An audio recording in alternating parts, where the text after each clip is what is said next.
Nah, tadi sudah Ibu sampaikan ya tentang apa sih hubungan antara internet dan sehat. Pada seyogyanya bahwasanya internet sehat itu aktivitas yang kalian lakukan di dunia internet.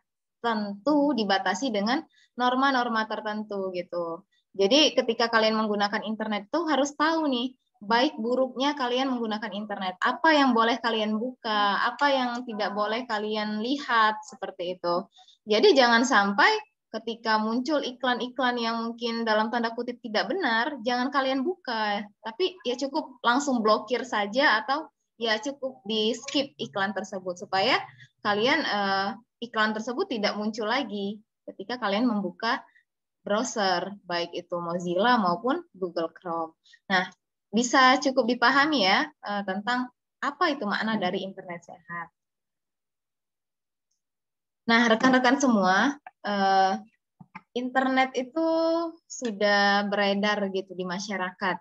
Tidak bisa kita mencegah orang-orang untuk menggunakannya. Apalagi di masa pandemi ini yang semuanya dituntut harus menggunakan online gitu, harus menggunakan internet. Tapinya begini, karena internet itu tidak bisa kita batasi gitu, maka perlu ada yang namanya penjagaan-penjagaan tertentu atau pengawasan-pengawasan tertentu agar kita tetap berada dalam ranah normal ketika menggunakan internet. Jadi perlu yang namanya peran dari beberapa oknum tertentu, baik itu pemerintah, orang tua, dinas terkait, bahkan oleh diri sendiri. Nah, jadi perlu yang namanya oknum-oknum tertentu yang bisa menjaga agar internet yang kita gunakan itu tetap berada dalam ranah yang benar. Contohnya di sini adalah pemerintah, ya, pemerintah. Rekan-rekan tentu bisa baca di slide yang Ibu bagikan, pemerintah itu adalah yang membuat dan menetapkan undang-undang IT. Undang-undang IT itu tentang teknologi internet gitu. Jadi kalian tidak bisa gitu menyalahgunakan ketika menggunakan internet. Apalagi mungkin kalian pernah mendengar yang namanya hacker atau orang-orang yang suka ngehack berbagai media sosial kita. Nah, mereka bisa dilacak gitu rekan-rekan semua. Bisa ditahu siapa kira-kira pelakunya. Jadi, kalaupun kita berniat untuk melakukan hal yang tidak benar ketika menggunakan internet, maka berhati-hatilah gitu. Karena kita sesungguhnya diawasi oleh berbagai bidang tertentu. Kemudian tugas pemerintah selanjutnya adalah melakukan blokir terhadap situs ilegal seperti situs dewasa, judi maupun trafficking. Yang ketiga adalah pengawasan oleh departemen terkait. Nah, pertanyaan Ibu adalah siap-siap nih ya bagi yang mau jawab. Pertanyaan Ibu, jadi pemerintahan itu kan sangat luas ya.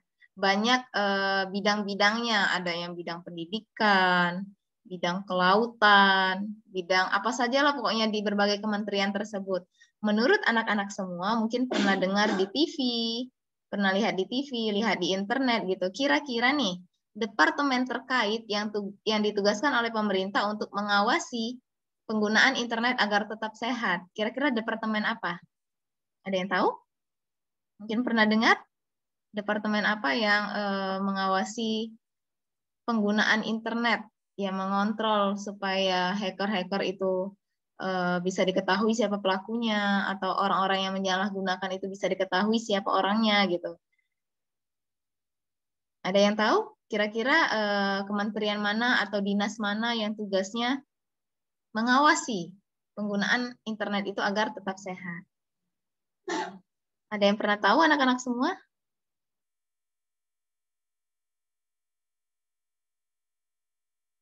Dinas apa kira-kira?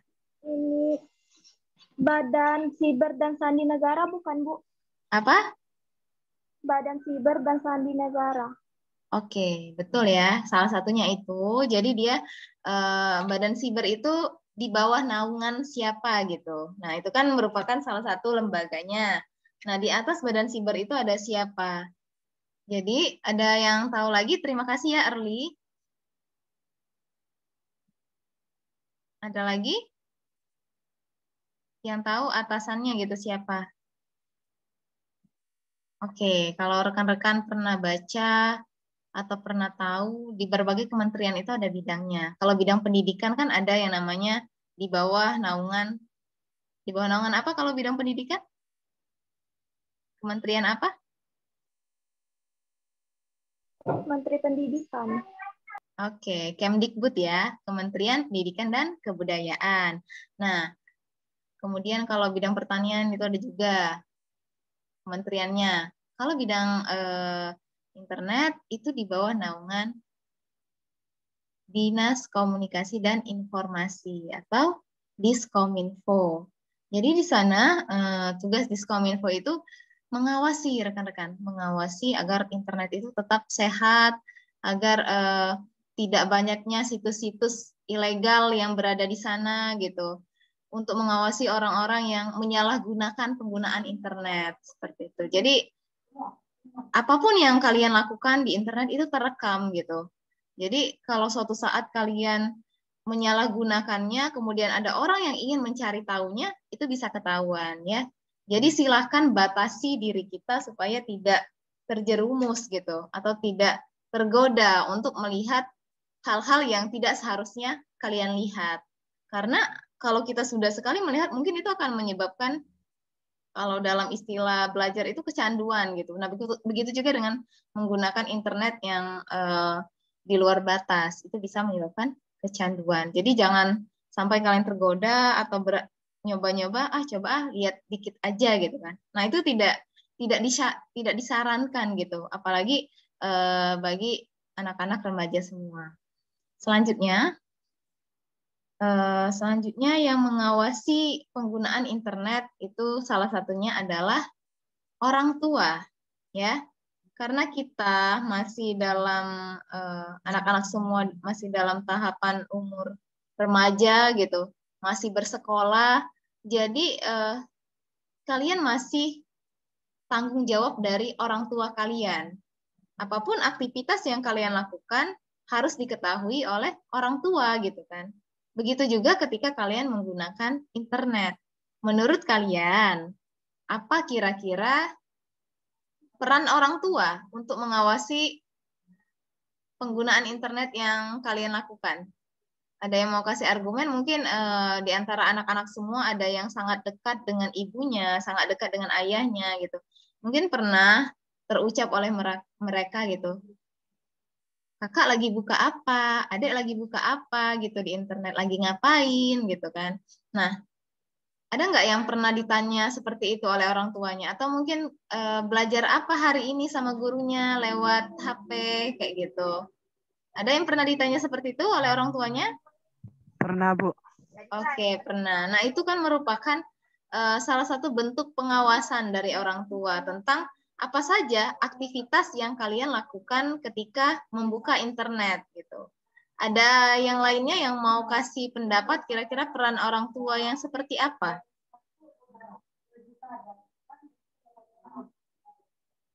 Ada nggak? Orang tuanya ngapain aja selain contoh yang Ibu sebutkan tadi? Benar ya yang Nah, ini. Kalian bisa lihat peran orang tua itu adalah pasang aplikasi parental control. Aplikasi parental control ini banyak ya rekan-rekan, anak-anak semua banyak sekali. Baik itu dari hal yang paling mudah untuk kita dapatkan maupun yang memerlukan biaya cukup mahal. Kalian punya Gmail ya semuanya ya? Punya akun Gmail ya? Nah, kalau kalian punya akun Gmail itu apabila orang tua juga ikut membuka akun tersebut, maka orang tua bisa mengontrol apapun aktivitas kalian ketika menggunakan internet. Contohnya kan akun Gmail itu terhubung nih dengan akun YouTube. Orang tua bisa melihat tuh histori YouTube apa yang sudah kalian buka melalui akun Gmail tersebut. Atau orang tua juga bisa mengontrol di mana keberadaan kalian. Misal nih, kalian lagi sekolah online, terus kalian izin ke orang tuanya pergi kemana buat nyari jaringan atau nyari sinyal gitu. Nah, kalau orang tua yang sudah peka terhadap internet, dia bisa melacak keberadaan kalian melalui akun Gmail tersebut.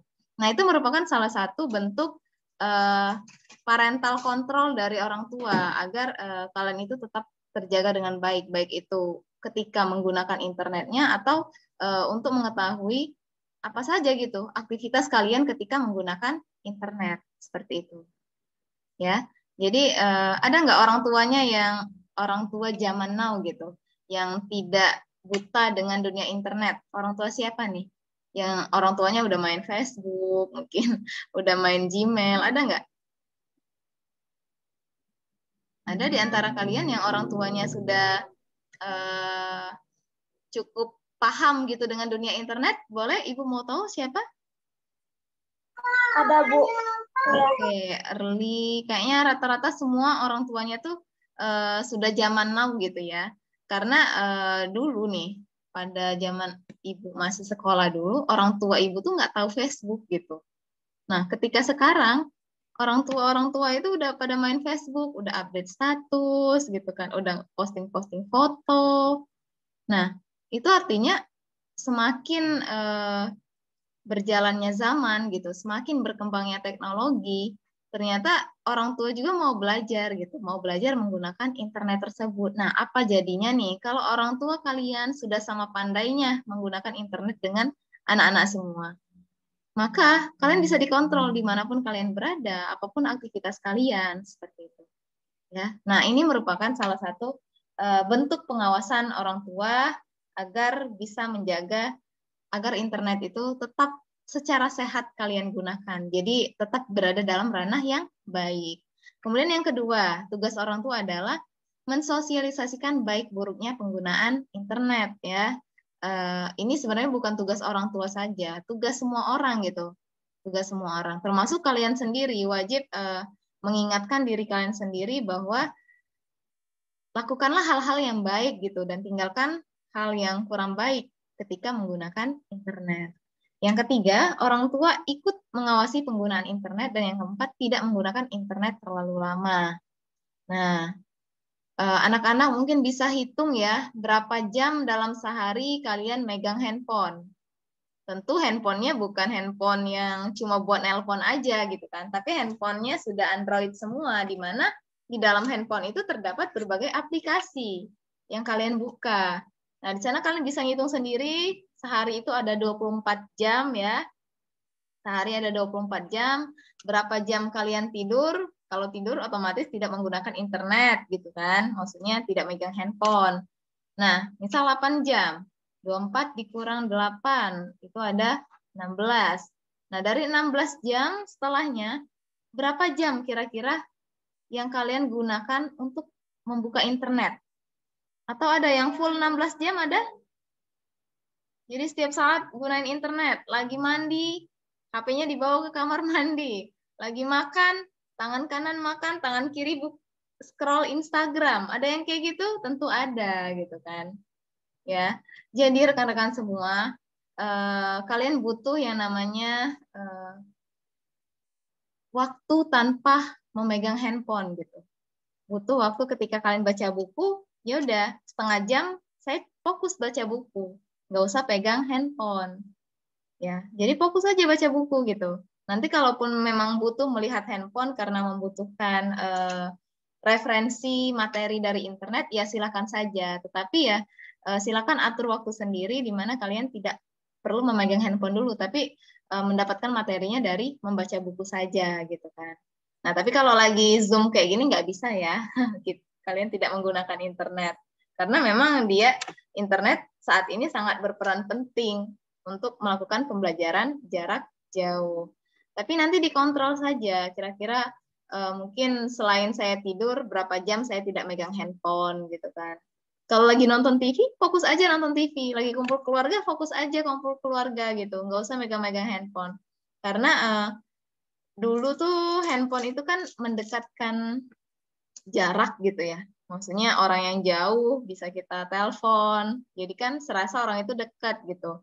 Tapi sekarang handphone, internet itu malah membuat jarak semakin jauh. Kalian di dalam rumah itu kan ada beberapa anggota keluarga. Beberapa anggota keluarga lagi duduk di ruang tamu sambil nonton TV, TV-nya malah yang nontonin kita gitu. Artinya yang lainnya, anggota keluarganya sibuk megang handphone, padahal mereka serumah, tapi serasa jauh karena tidak ada komunikasi di dalamnya.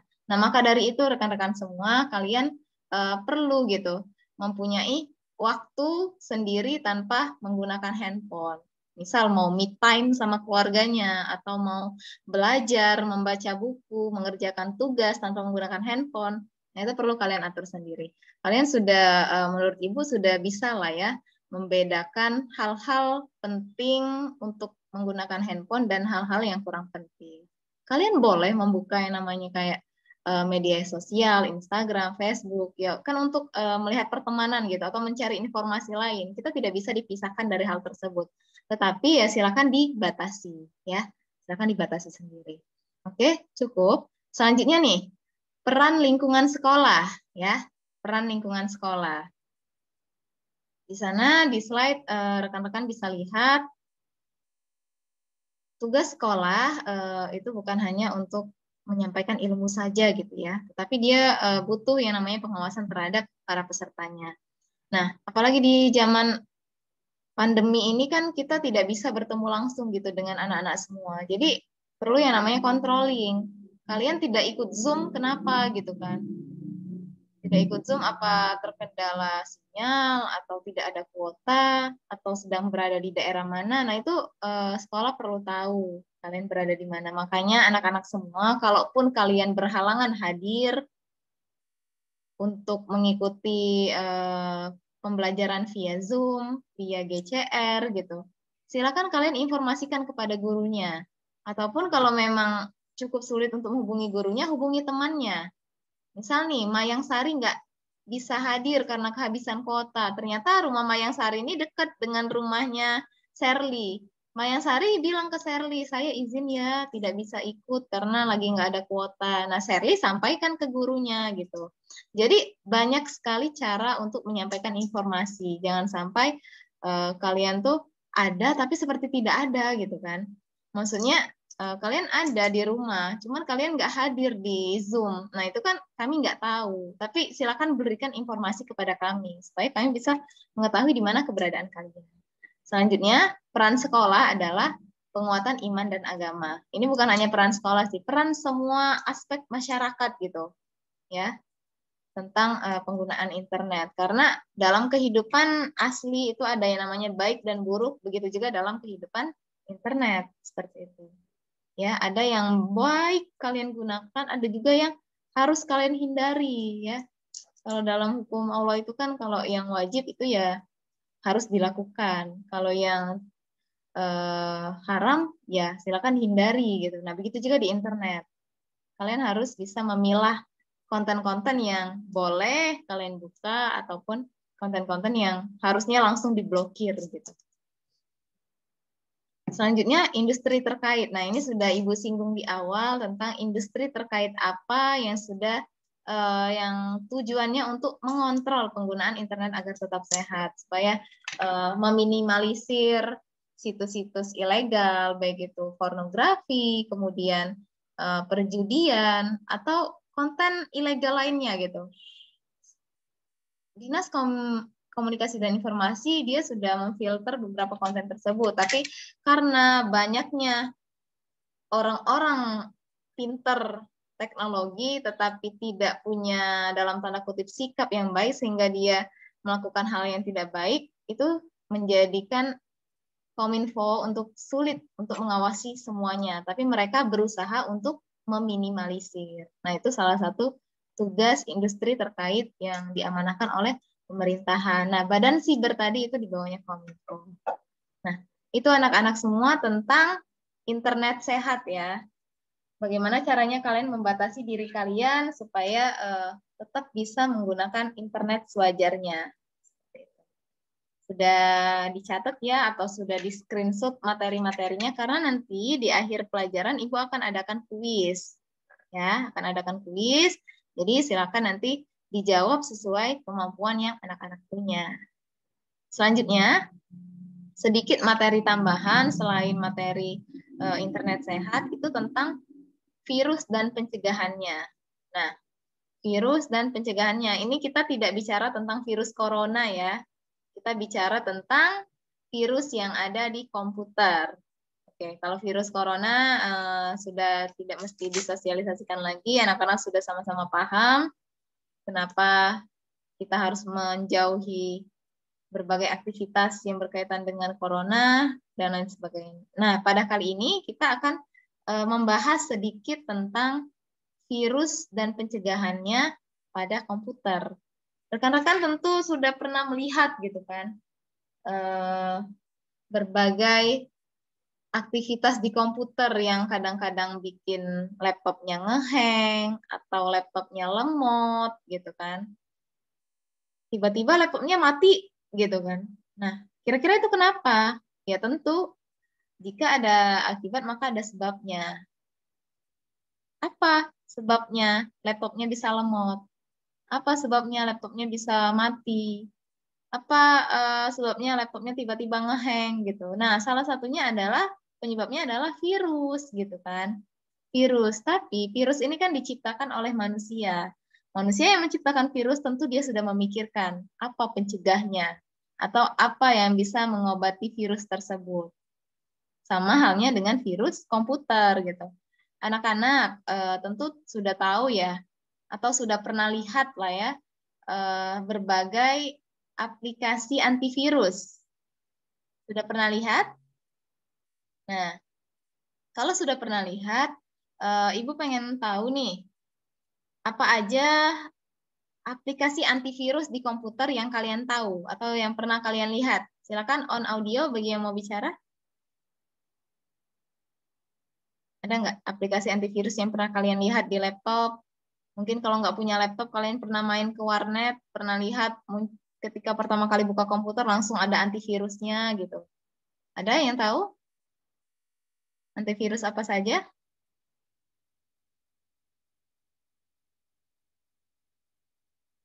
Contohnya yang pernah kalian lihat ada nggak?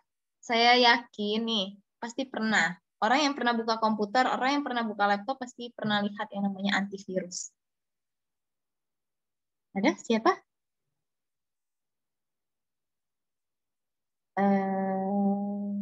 Ibu tunjuk aja lah. Kenapa ini semuanya pada ditutup kameranya? Silakan kameranya dibuka. Di on cam kameranya. Kalau lagi belajar, fokus belajar aja ya. Nanti dulu kita ngerjain yang lain. Karena kan paling hanya 1 jam buat nge-zoom gitu. Ada nggak yang mau kasih contoh antivirus apa yang pernah kalian lihat di komputer? Yandika? Halo Yandika. Oke Yandika, pernah lihat contoh antivirus yang ada di komputer Yandika? Boleh bicara? Apa? Nggak tahu? Belum pernah lihat? Belum. Oke. Yandika punya laptop di rumah? Pernah ke warnet? Nggak pernah lihat di warnet? Oke, makasih Yandika. Jadi kamu kayak geleng-geleng gitu aja ya. Untung ngerti bahasa isyarat. Oke, siapa nih? Fadila Aprilia? Halo Fadila. Oke, Fadila pernah lihat contoh antivirus di komputer? Tidak pernah, Bu. Belum pernah. Oke. Siapa lagi nih? Ada nggak yang di sini yang punya laptop? Oh, yang pakai laptop nih, yang layarnya lebar nih. Bu, sebentar. Lebar.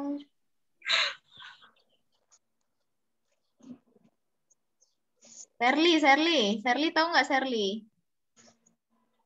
Semandap, Bu. Oke, Semadap. Nah, itu tahu. Mesti ditunjuk nih ya, biar bicara. Jadi rekan-rekan kalau kalian tahu nih, silakan langsung aja kasih tahu ke ibu atau kasih tahu ke teman-temannya gitu. Karena menurut ibu itu antivirus itu sudah bukan hal yang asing lagi, apalagi ketika pertama kali kita ngidupin komputer. Langsung tuh di-scan semua. Tujuannya apa ya? Tujuannya untuk mencegah virus itu masuk atau membangkitkan kembali file-file yang hilang gitu. Kan banyak sekali. Tadi contohnya yang disebutkan oleh Serly, Semadap, contoh salah satunya. kemudian ada Avira, ada Avast, dan berbagai aplikasi antivirus lainnya. Yang tujuan mereka tuh sama. Yang pertama untuk mencegah masuknya virus, yang kedua untuk mengobati virus, yang ketiga untuk mengembalikan data-data yang hilang, dan manfaat-manfaat lainnya gitu. Nah, di sini Ibu akan kasih tahu, cukup sekedar tahu aja sih. Kalau ternyata virus itu ada berbagai macamnya, virus komputer ini. Yang pertama itu ada yang namanya Trojan. Trojan ini adalah sebuah virus komputer yang dibuat untuk mengendalikan dan mencuri data pada komputer. Jadi Trojan ini salah satu jenis virus yang tugasnya seperti itu gitu. Jadi dia bisa mencuri data komputer. Makanya mungkin kalau kita orang biasa mungkin nggak bakal dicuri kali ya filenya, tapi mungkin orang-orang penting, mungkin CEO perusahaan, dia punya pesaing. Nah, pesaingnya itu menggunakan salah satu cara, contohnya dengan Trojan. Jadi dia mencuri data dari komputer. Itu bisa jarak jauh gitu. Ya. Ini pencegahannya sama aja pencegahannya menggunakan Trojan remover atau Trojan hunter. Makanya kalau orang-orang yang memang kira-kira dia mempunyai data penting di laptopnya, biasanya dia mengunci file tertentu gitu. Jadi kan laptop itu kan bisa dikasih password ya, yang hanya kita sendiri yang tahu. Tetapi ternyata file-file atau folder tertentu itu juga bisa dikunci. Bisa dikunci supaya hanya pemiliknya yang tahu gitu. Tujuannya untuk apa? Ya untuk mengurangi kecurangan-kecurangan orang lain, baik itu menyembunyikan datanya atau mencuri datanya gitu. Selanjutnya, worm. Worm ini adalah sebuah virus komputer yang dapat menggandakan dirinya sendiri. Ya, dapat menggandakan dirinya sendiri. Jadi dia bisa memperbanyak kayak kalau dalam bahasa IPA itu ada yang namanya amuba, membelah diri menjadi banyak cara dia berkembang biak. Nah, worm ini juga sebuah virus komputer yang dapat menggandakan dirinya sendiri. Selanjutnya, memory resident, sebuah virus yang dapat menginfeksi RAM komputer. Nah, ini menginfeksi RAM komputer, makanya komputer kita yang RAM-nya kecil itu bisa lelet banget. Karena apa? Sudah terinfeksi virus. Gitu. Ya. Yang menginfeksinya salah satunya adalah memory resident. Selanjutnya, web scripting virus adalah sebuah program yang digunakan untuk mempercantik konten dari sebuah website, tetapi program ini dimanfaatkan untuk mengganggu dengan tujuan tertentu. Teman-teman mungkin pernah lihat beberapa konten yang tiba-tiba muncul atau iklan yang tiba-tiba muncul dan kita nggak tahu maksudnya apa. Contohnya nih, kalau kalian sering tuh kan muncul apa namanya kayak jarkoman kuota gratis gitu kan pada masa pandemi ini. Nah itu kan banyak yang tipu-tipu, Maksudnya ternyata itu isinya bukan kuota gratis gitu, tetapi kita udah nge-share ke WhatsApp orang-orang, udah nge-share ke Facebook. Ternyata itu hoax gitu kan. Nah, ini salah satu web scripting virus. Mereka ada tujuan tertentu untuk mengganggu kita gitu. Dengan mengembel-embelkan kuota gratis. Supaya kalau kuota gratis kan rata-rata banyak yang ngeklik tuh. Nah, kalau udah banyak yang ngeklik di dalamnya, ternyata bukan itu isinya. Nah, itu salah satu contoh virus juga.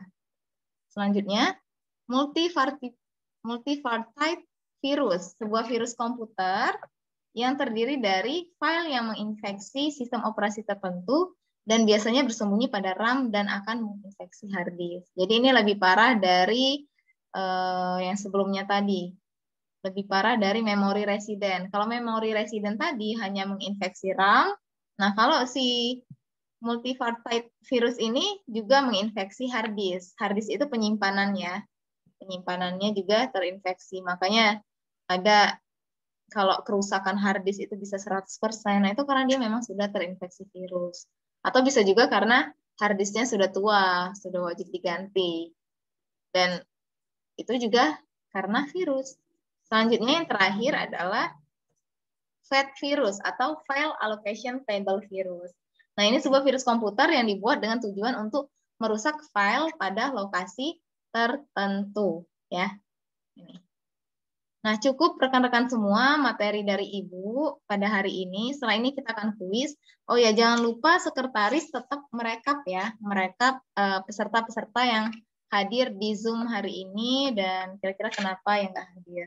Tadi di awal Ibu sudah absen. Adakah yang belum Ibu absen yang datangnya terlambat? Siapa kira-kira? Yang nggak masuk absen Ibu? Yandika ya? Oke, Yandika. Selain Yandika ada lagi? Yandika tadi kenapa telat? Telat masuk room? Belum mandi? Hah? Kesiangan? Oke, kalau ada jam Zoom, dikasih aja alarm gitu kan. Alarm di rumah supaya kalian bisa datang tepat waktu. Kalau kira-kira kuota kalian mau habis, ya sebelum masuk Zoom, udah siapin kuotanya gitu. Jadi, masalah-masalah itu sebenarnya bisa diatasi gitu ya. Diatasi dengan pencegahan ataupun dengan pengobatan. Jadi kalau anak-anak kira-kira akan terkendala belajar online, ya silakan pikirkan gitu solusinya apa. Dan kalaupun memang kalian tidak bisa hadir, ya silakan dikomunikasikan dengan baik gitu ya ke guru-gurunya. Nah, sekarang Ibu mau kasih kuis ke kalian. Udah bisa gunain Quizizz ya.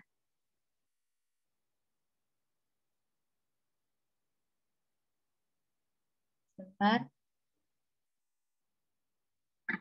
Kalau dia nggak lemot, kita betulin. Nggak lemot.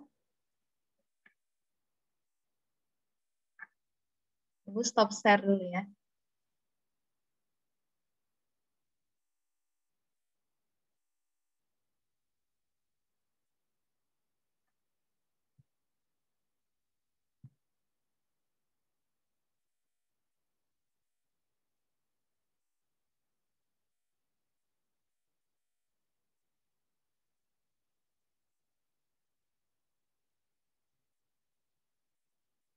Nah, silakan buka bagi yang punya aplikasi Quizizz ataupun yang lewat internet aja.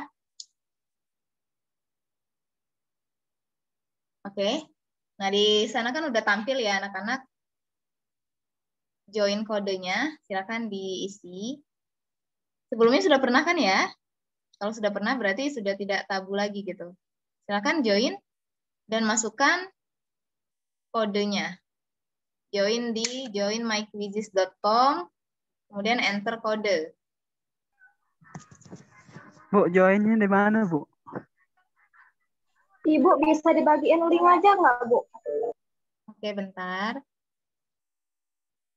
You got disconnect.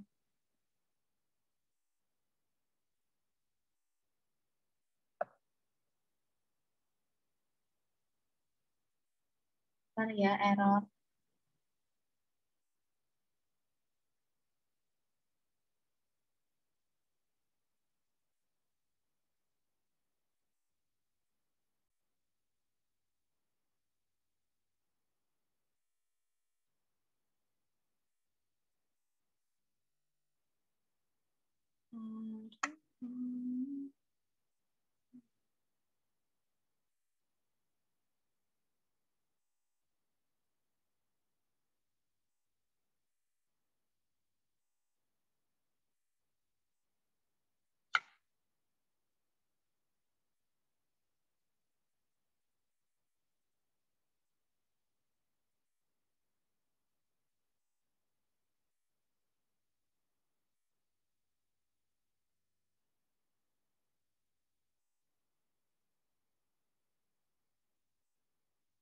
Nah, Ibu bagiin di kolom chat ya linknya.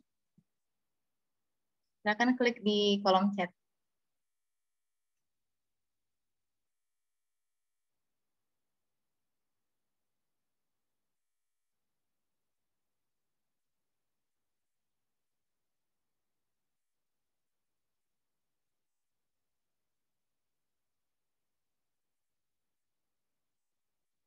Baru ada satu orang yang bergabung. Zakiatul Jana.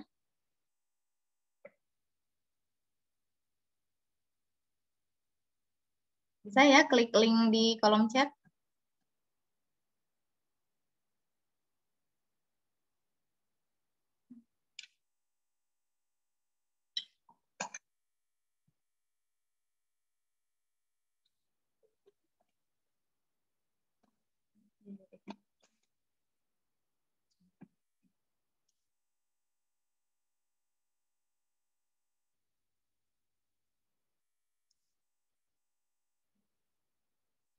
Yang lain sudah bisa bergabung? Ini baru Zaki ya, Udah, Bu. baru satu orang. Silakan klik link di kolom chatnya. Karena anak-anak bisa langsung bergabung.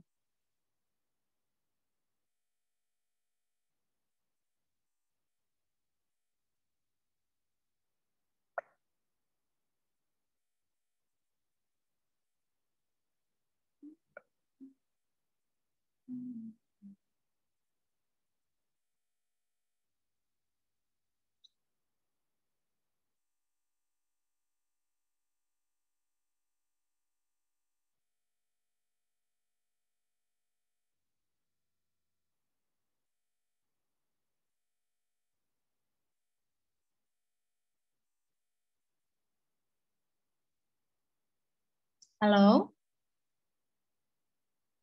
anak-anak semua. Ya, Bu. Ya, Bu. Ada kesulitan untuk bergabung? Udah masuk, Bu. Udah masuk, Bu. Udah banyak di itu kami. Udah 10 orang masuk. Kok di sini nampilnya cuma satu orang?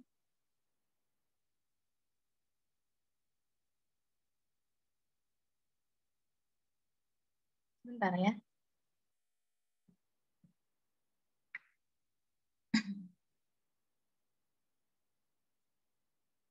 Oh iya, ternyata. Oke, berarti sudah masuk semua ya anak-anak semua. Ibu akan mulai. Jadi di sana ada 8 soal, pilihan ganda, ada 6 dan duanya esai. Jadi silakan diisi.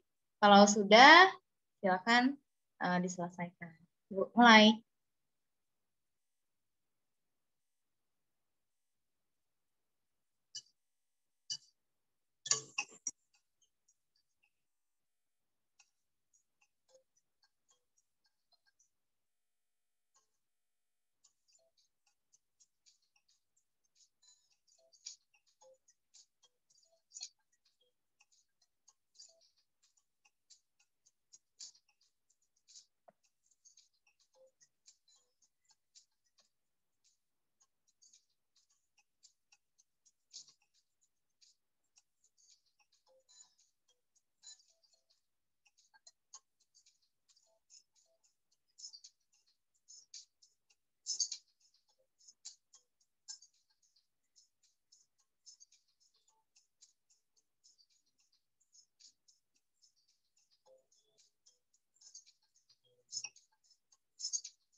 Ya? Saya sudah. Oh ya, silakan. Yang lain udah selesai?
Yang lain udah selesai?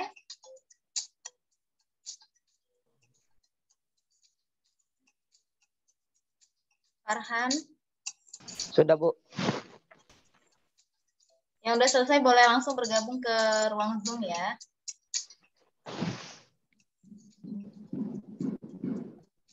Ada 4 orang lagi.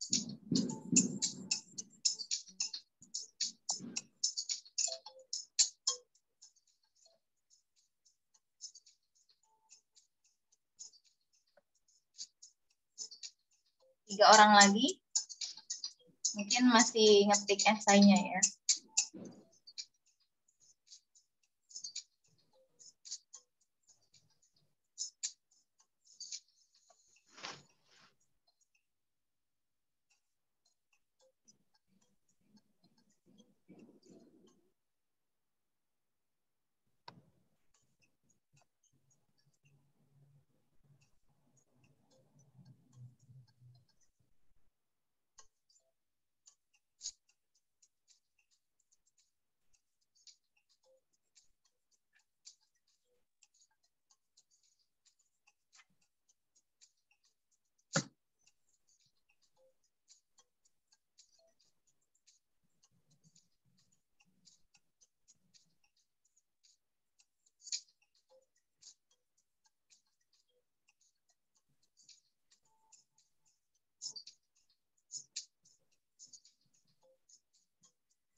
Oke, 1 orang lagi.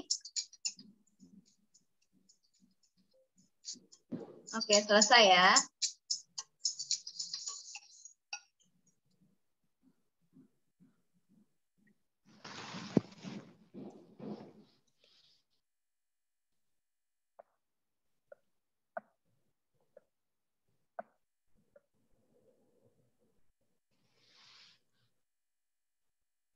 Nah, selesai rekan-rekan semua. Tadi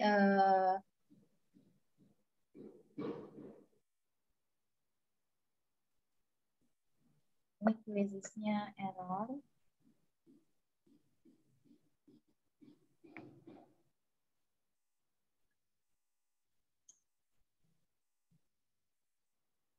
Oke, cukup. Tadi rekan-rekan yang sudah bergabung di Zoom mungkin sudah lihat ya skor-skornya berapa. Di sana sudah langsung masuk penilaiannya. Nanti akan Ibu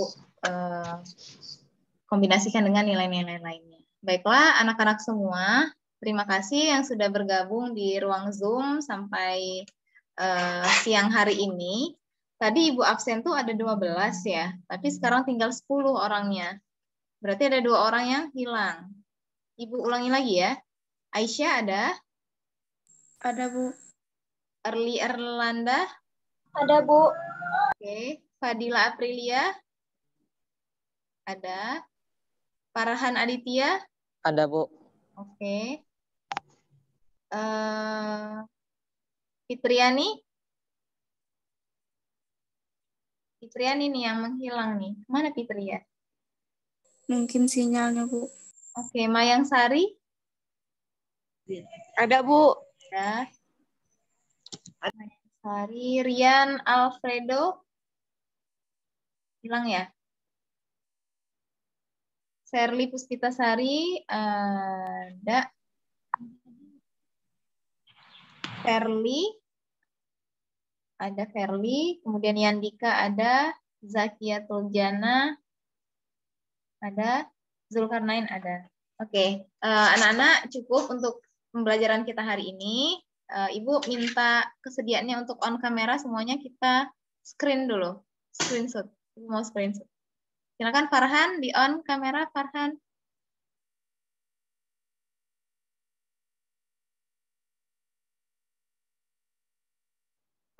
Bentar ya, Ibu hitung. 1, 2, 3 baru action. 1, 2, 3.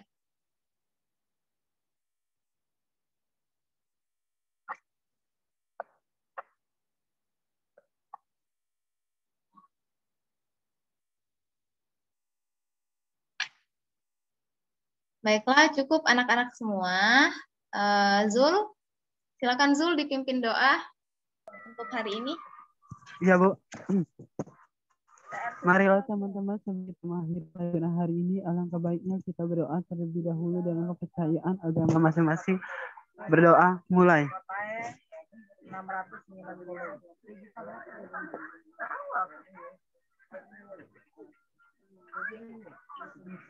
Doa selesai. Baiklah, terima kasih Farha, terima kasih Zul sudah memimpin doa pada hari ini. Ibu ucapkan terima kasih kepada anak-anak semua yang sudah berpartisipasi aktif ya dalam pembelajaran hari ini.